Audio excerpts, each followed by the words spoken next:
Happy Monday, Peggy Dimitro here, nurse practitioner. I want to briefly talk to you about diet, but not diet in the form that there's so much talk about, which is for weight loss, which is usually going to be low carb, higher protein.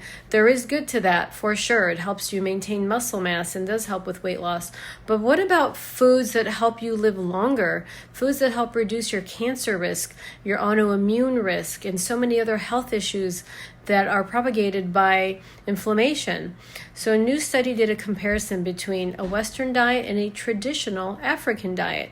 So we don't get to read much about that.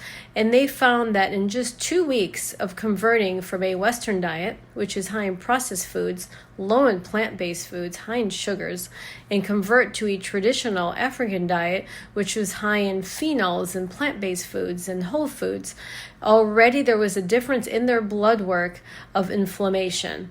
If you can lower inflammation, it reduces hundreds, if not more, of diseases, from type 2 diabetes to liver disease to heart disease to lupus, rheumatoid, the list goes on.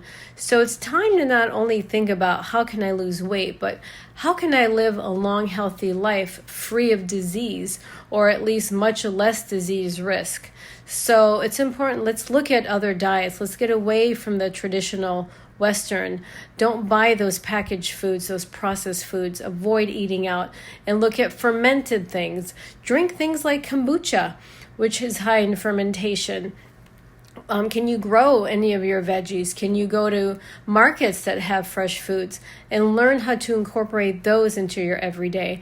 Because avoiding disease is far more important than just losing a few pounds.